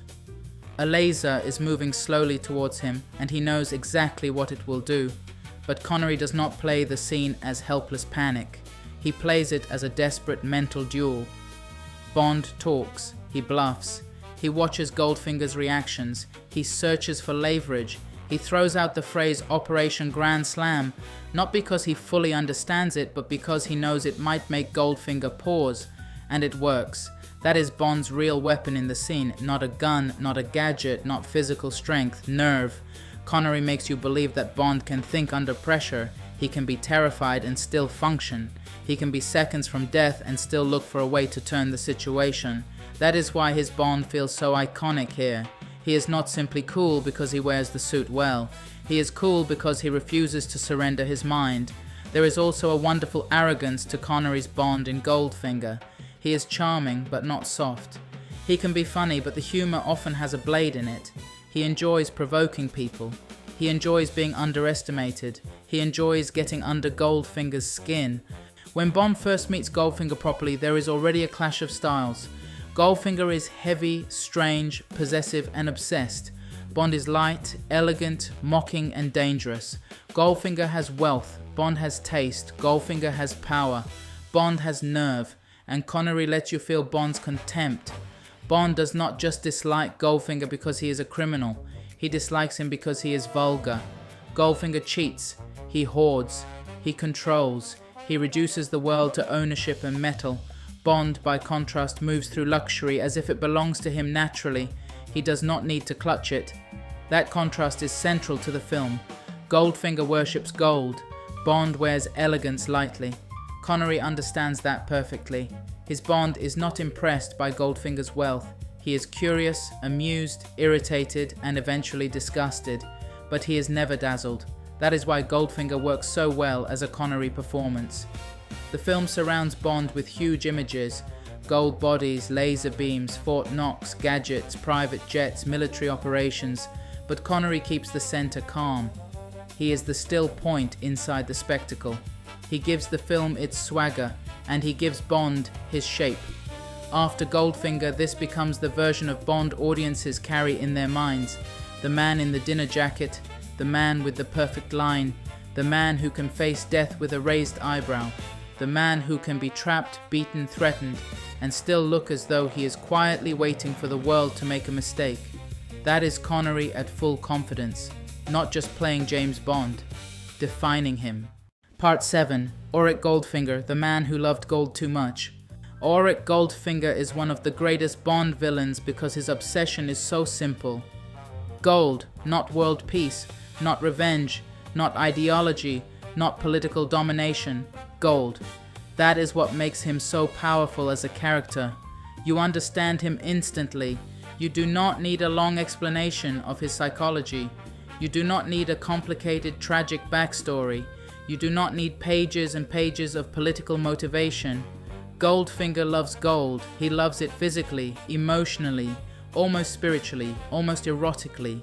He wants to own it, touch it, weigh it, melt it, hide it, move it, smuggle it, increase its value, and control its meaning. For Goldfinger, gold is not just money, gold is beauty, gold is power, gold is security, gold is permanence, gold is worship. Other villains want to rule the world. Goldfinger wants to possess the thing the world already worships, and that is what makes him fascinating. He does not want applause. He does not seem to care about being loved. He does not want to stand in front of crowds and make speeches about destiny. He is not trying to become a dictator in the usual sense. He wants gold. Cold, silent, heavy, beautiful gold. And through gold, he wants control. That is why he is such a perfect Bond villain. His obsession is both ridiculous and completely understandable. Gold is one of the oldest symbols of power in human history.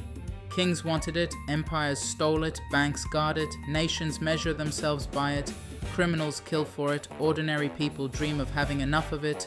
Goldfinger simply takes that old human hunger and turns it into madness. His first name, Auric, even sounds like gold itself. It comes from the language of chemistry and treasure. He is named like a man who has been born out of metal, Auric Goldfinger. Even the name feels heavy. It does not glide like Bond. It does not seduce. It sits there like a gold bar dropped onto a table. And that is right, because Goldfinger is not glamorous in the way Bond is glamorous. He is not a suave opposite number. He is not Bond with the morality removed. He is not handsome, elegant, athletic, or seductive. He is something stranger. A wealthy, tasteless, controlling little emperor. A man with enormous resources and almost no grace. A man who can buy almost anything except style. And that matters because in Ian Fleming's world, style is never just decoration. Style is moral language. The way a person dresses, eats, drinks, plays games, speaks, and behaves tells us something about their soul. Bond has style, Goldfinger has money. Those are not the same thing. Goldfinger is rich, but he is vulgar. He has power, but he lacks elegance. He understands value, but not beauty. He can possess gold, but he cannot truly appreciate life. That is the contradiction at the center of him. He loves the most beautiful metal in the world, but everything inside him is ugly. In the novel, Fleming presents Goldfinger as a grotesque figure. There is something almost physically unpleasant about him. He is not romantic villainy. He is not dark charisma. He is greed made into flesh. He cheats at cards. He cheats at golf. He smuggles gold. He manipulates people. He treats human beings as objects. He turns everything into ownership. That is the key to Goldfinger, ownership. He does not simply want money. He wants possession. He wants the world to be something he can hold, move, weigh, and lock away. That is why gold suits him so perfectly. Gold is beautiful, but it is also dead. It does not breathe. It does not argue. It does not love. It does not betray him unless someone steals it. It sits where it is placed. Goldfinger likes that. He likes things that do not resist. People resist. Gold does not. And that tells us everything about his relationship with the world. He does not love people. He loves things. He does not want relationships. He wants control. He does not want loyalty freely given. He wants obedience bought, threatened, or forced. This is why his organization feels so cold. Everyone around him is useful only until they are inconvenient. Jill Masterson is useful until she betrays him. The gangsters are useful until they know too much. His own men are useful until the plan requires sacrifice. Goldfinger does not build friendships, he builds systems, and in those systems, human beings are just moving parts. That is one of the reasons the character remains so chilling. He is not mad in a wild, screaming way. He is not chaotic. He is not impulsive in the way some villains are. He is careful, organized, disciplined, patient. His madness has a ledger. His obsession has a business plan. That makes him dangerous. Because Goldfinger is not simply a man who wants gold. He is a man who understands gold as a weapon. In the film, his plan is especially brilliant because he does not merely want to steal from Fort Knox.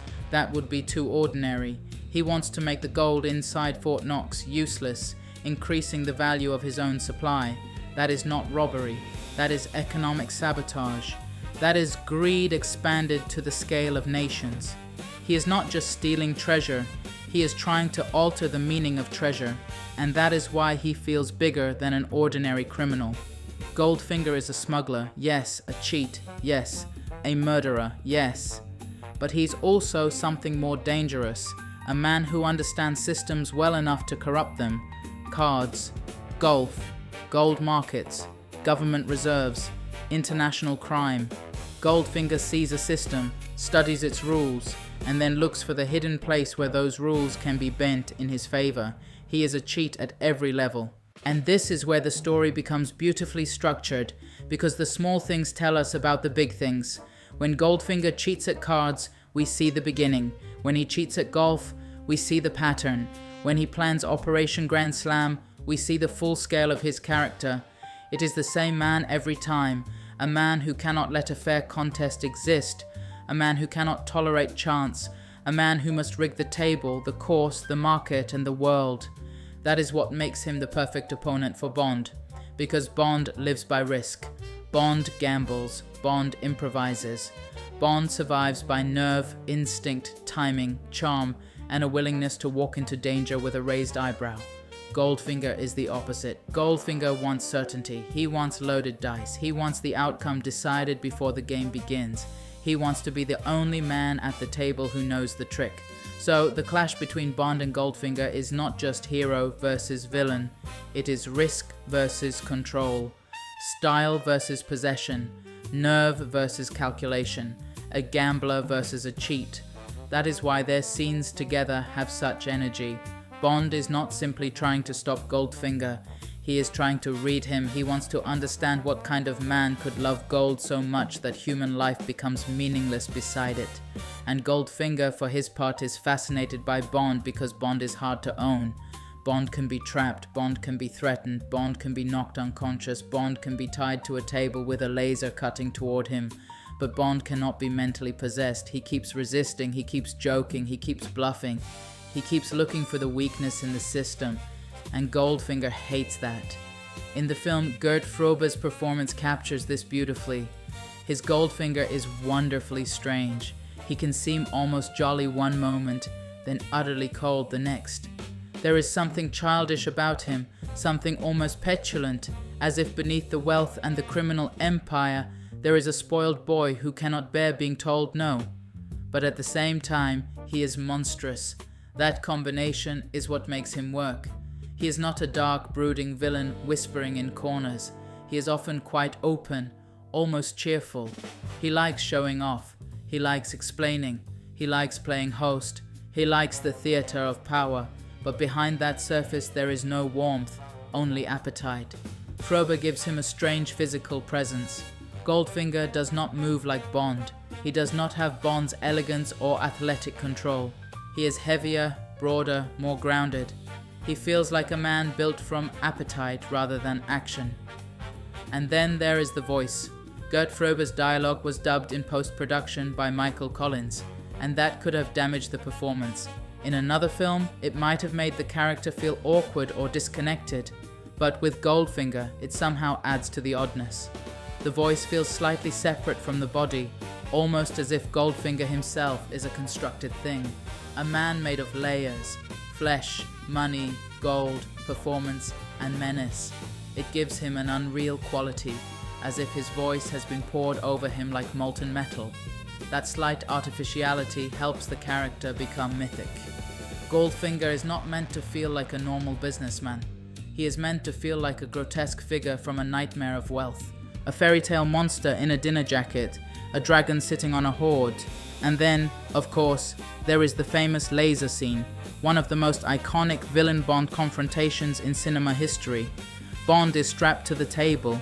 The laser begins cutting through the metal. The beam moves slowly upward.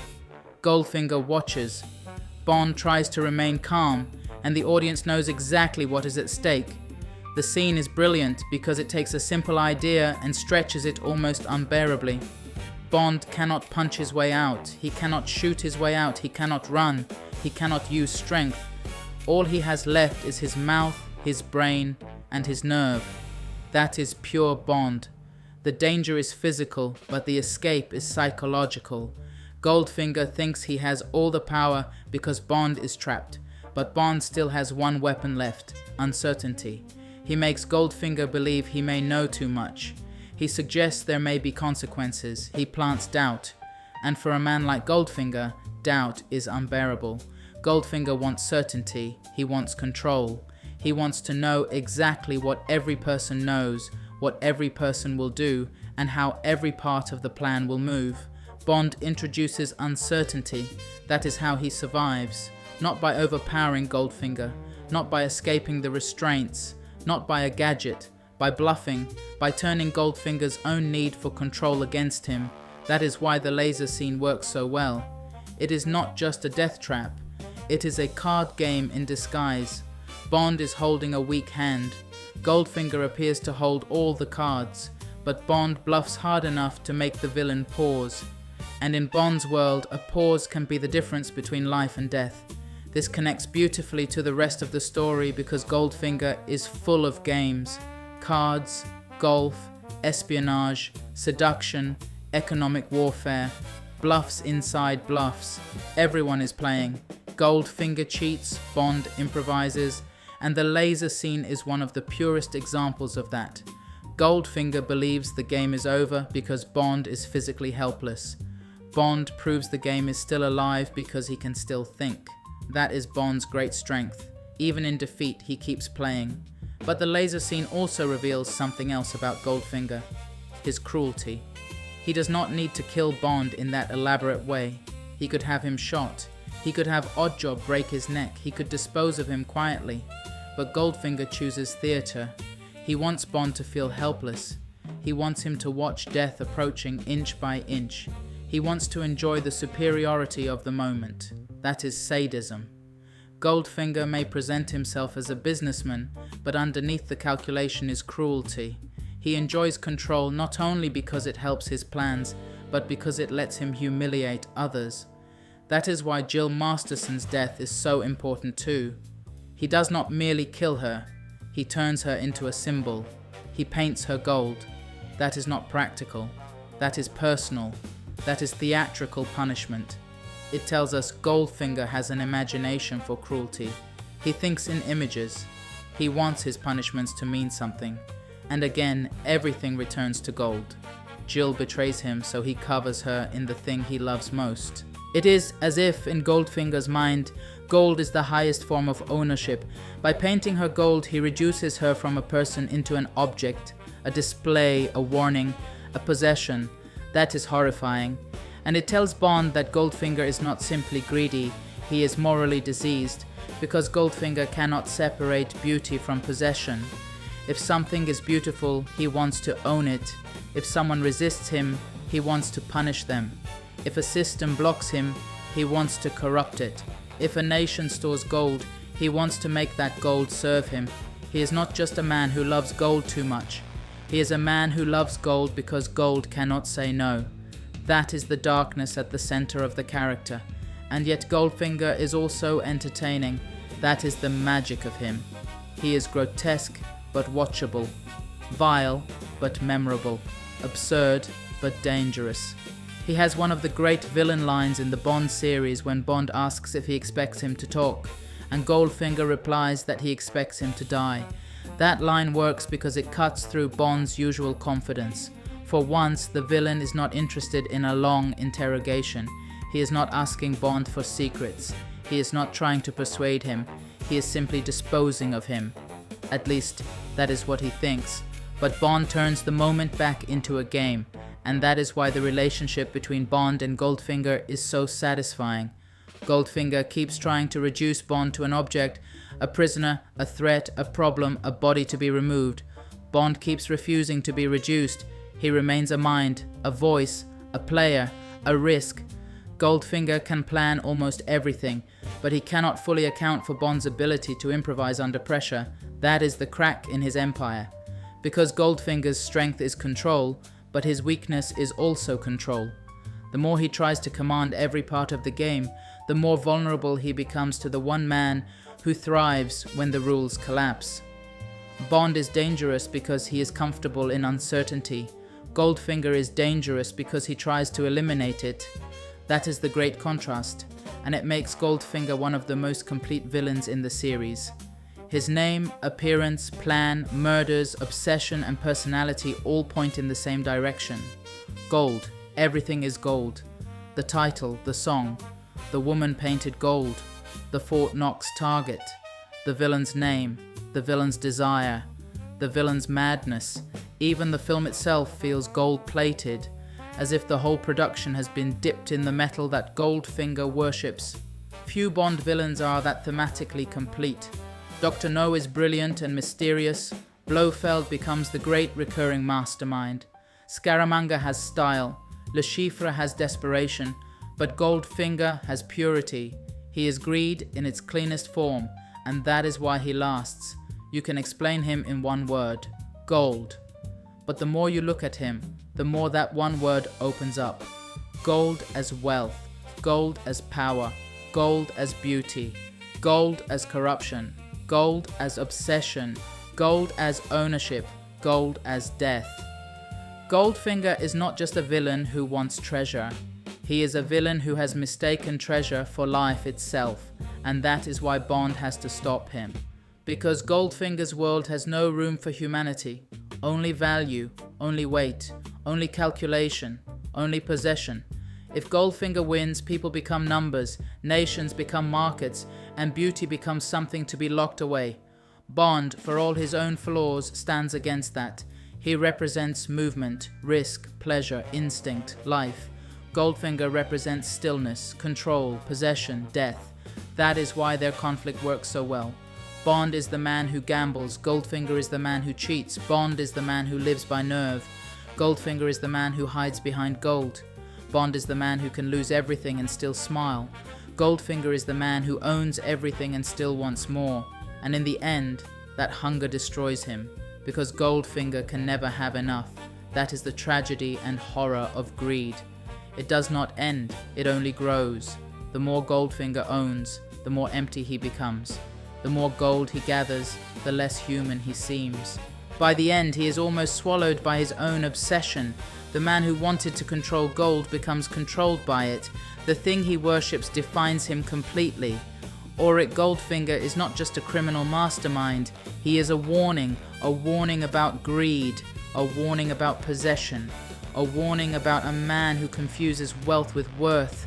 And that is why he remains one of Bond's greatest villains, not because his plan is the most realistic, not because he is the most physically threatening, not because he is the most charming, but because he is unforgettable, a gold-obsessed emperor, a cheat, a murderer, a businessman of death, a man who loves a lifeless metal more than living people. And standing opposite him is James Bond, the gambler with nothing certain except his nerve. That is the heart of Goldfinger. Everyone is playing. Goldfinger cheats, Bond improvises, and when the game finally turns against him, Goldfinger discovers the one thing all cheats fear most, a fair reckoning. Part 8. Oddjob, the silent shape of death. We touched on the character of Oddjob at the beginning of our podcast, but what makes him one of the standout characters of the film? Oddjob is one of the most unforgettable henchmen in the entire Bond series. Played by Harold Sakata in the film, Oddjob barely speaks, and that is exactly why he works. He is not there to explain. He is there to appear. The hat, the stare, the strength, the silence. He is almost supernatural.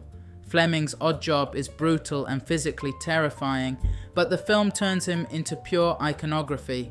The metal-brimmed bowler hat becomes one of the most famous weapons in cinema, and the official 007 site lists the hat among the film's gadgets and weapons.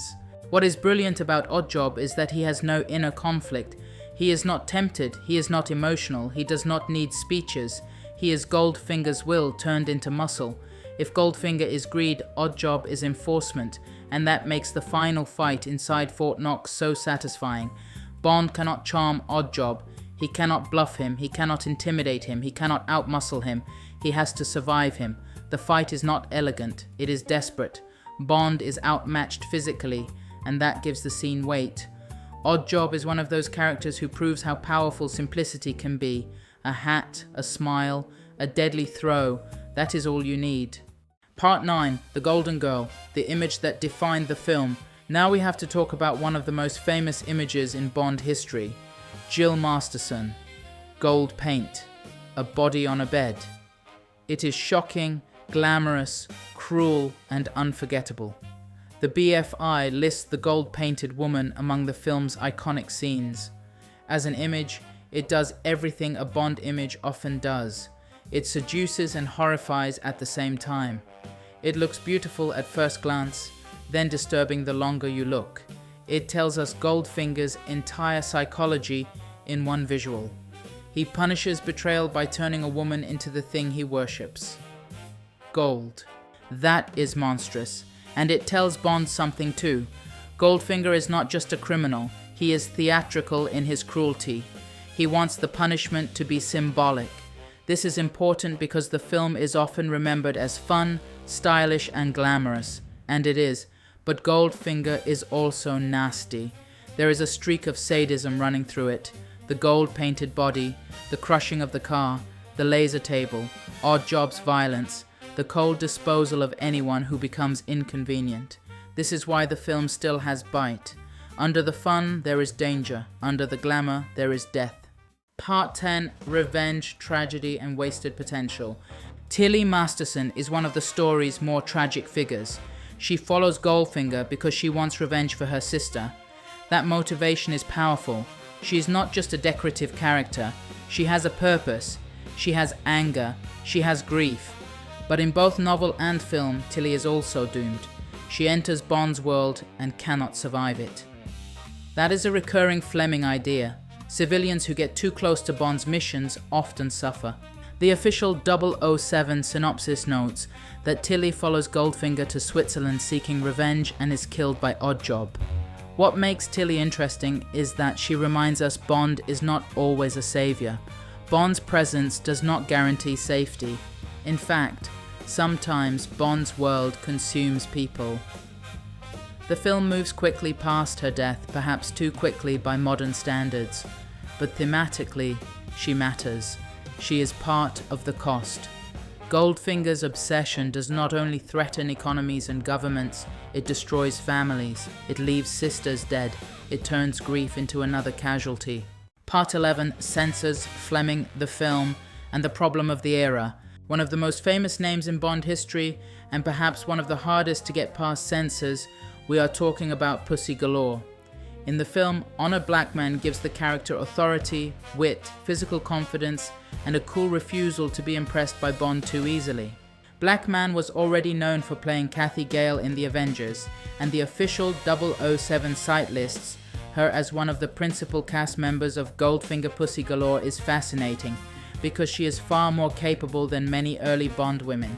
She pilots planes, she leads a group of women aviators, she works for Goldfinger, but has her own presence and power.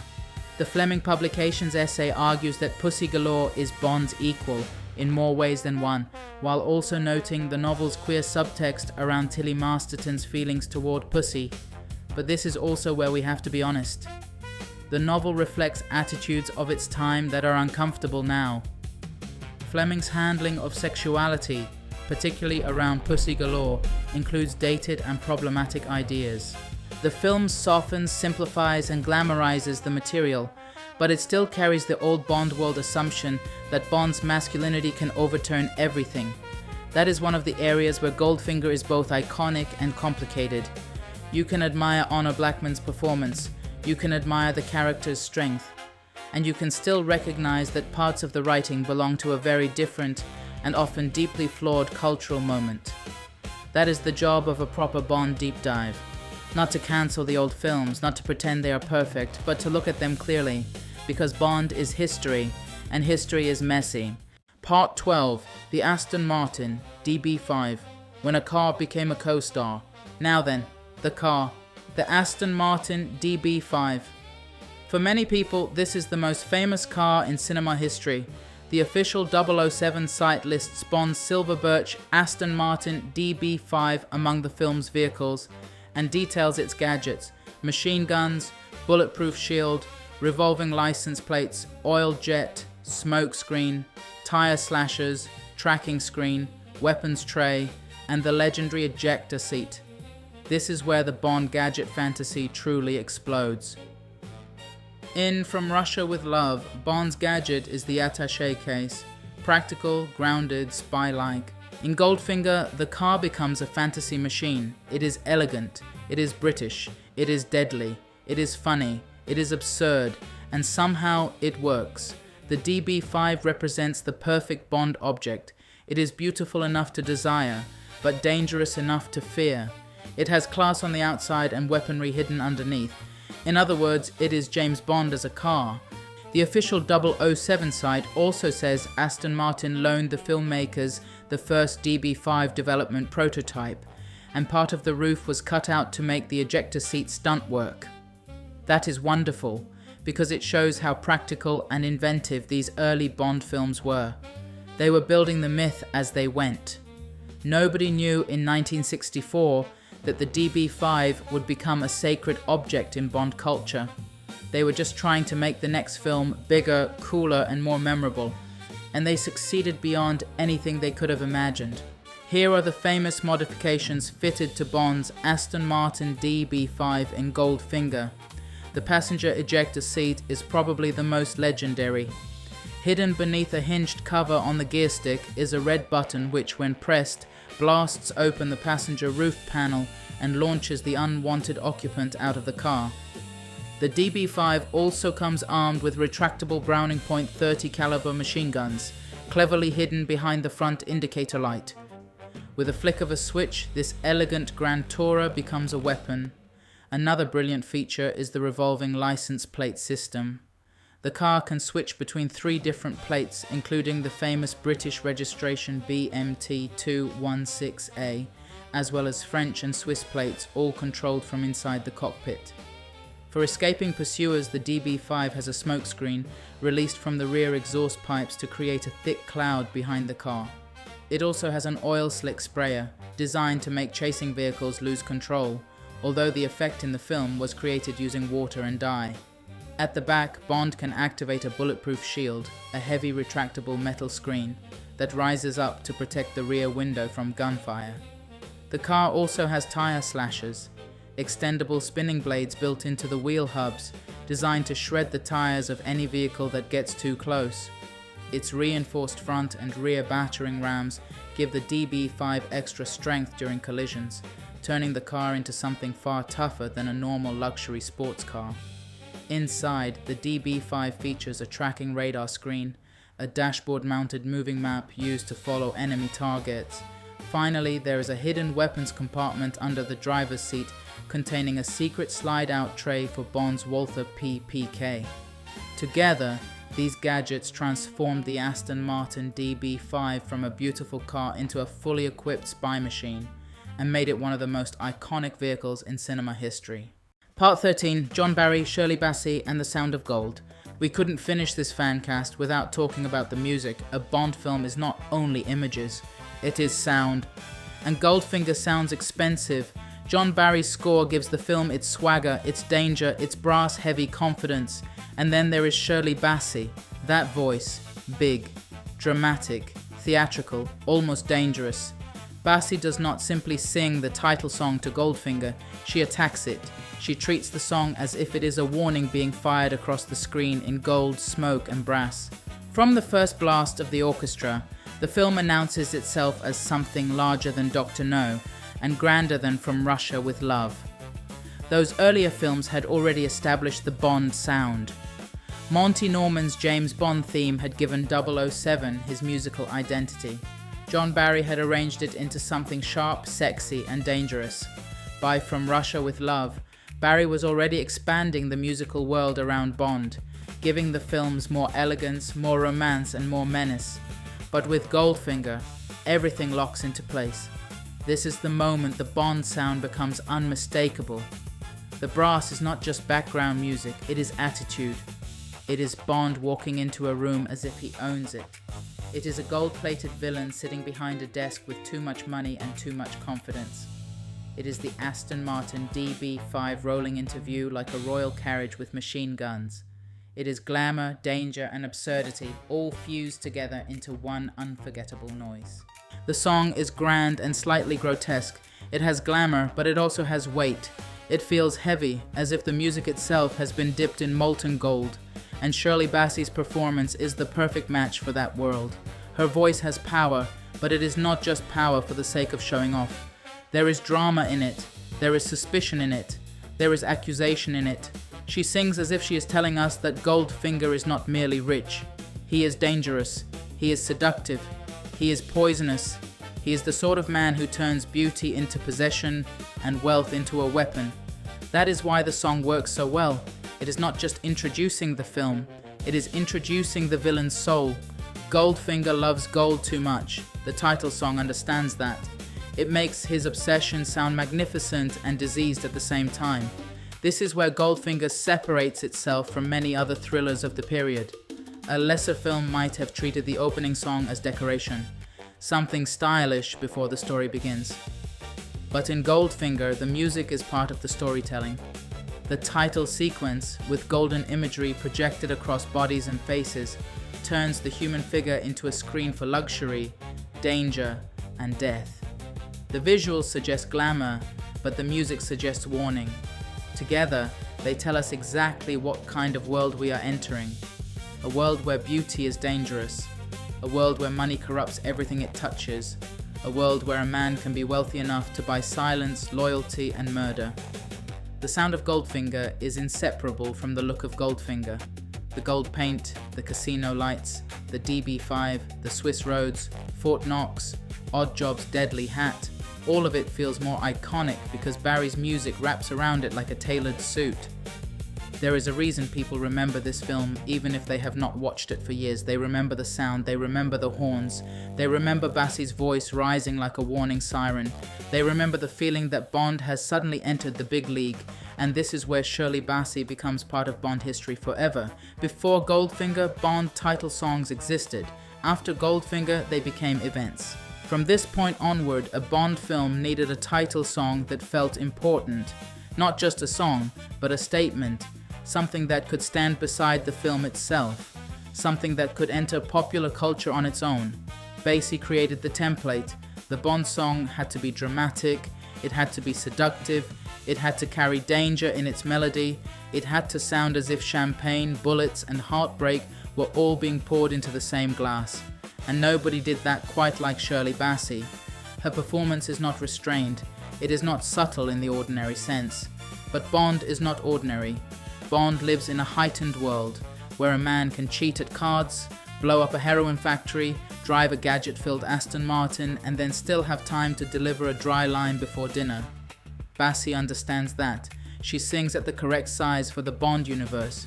Huge, bold, unapologetic. And yet underneath all that power, there is something almost sinister about the song. It does not invite us to admire Goldfinger, it invites us to be fascinated by him.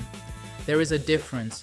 The film knows Goldfinger is ridiculous, a man obsessed with gold, a man named Goldfinger, a man who cheats at cards, cheats at golf, smuggles gold and dreams of Fort Knox.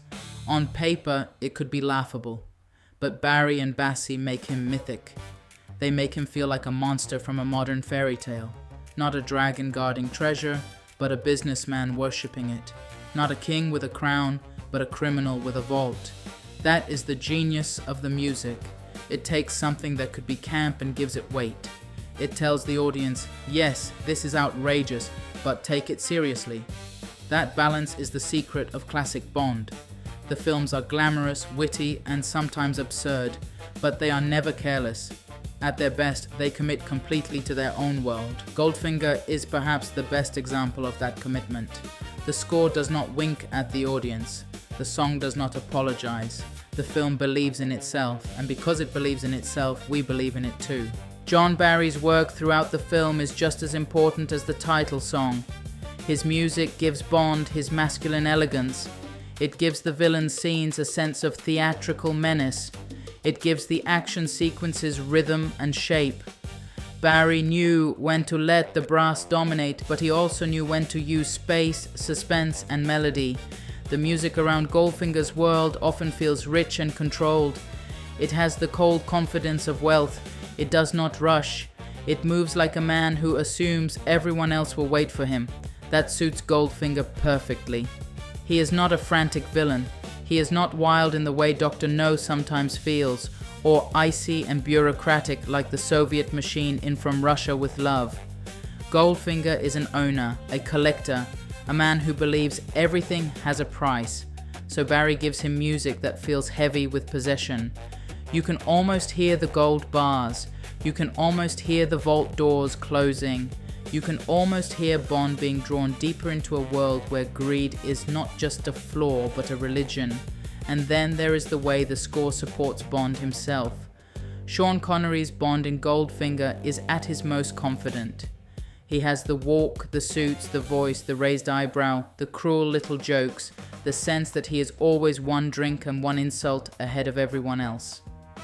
Barry's music reinforces that image. It does not simply follow Bond. It flatters him. It gives him a rhythm. It makes every entrance feel controlled. The Bond theme is not used randomly. When it appears, it reminds us that Bond is not just a character in the film. He is a force arriving inside the film. A brand, a symbol, a walking piece of danger with cufflinks. That is why the music matters so much. Without Barry, Bond would still be stylish. But with Barry, Bond becomes legendary. The Aston Martin DB5 is a perfect example. The car is visually beautiful, of course. Silver, sleek, elegant, and deadly.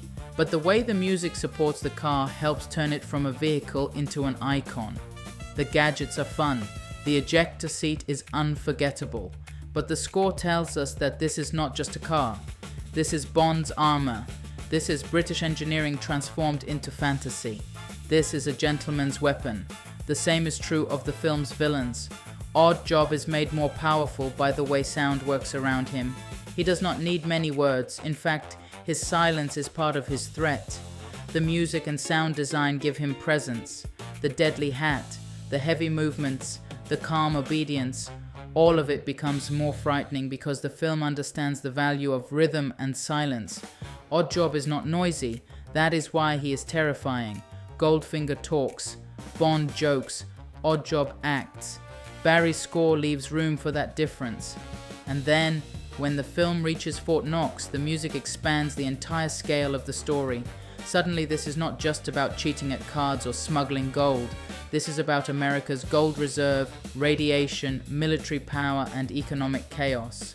The plot becomes enormous, and the music rises to meet it. That is one of Barry's great gifts. He can make absurdity feel majestic.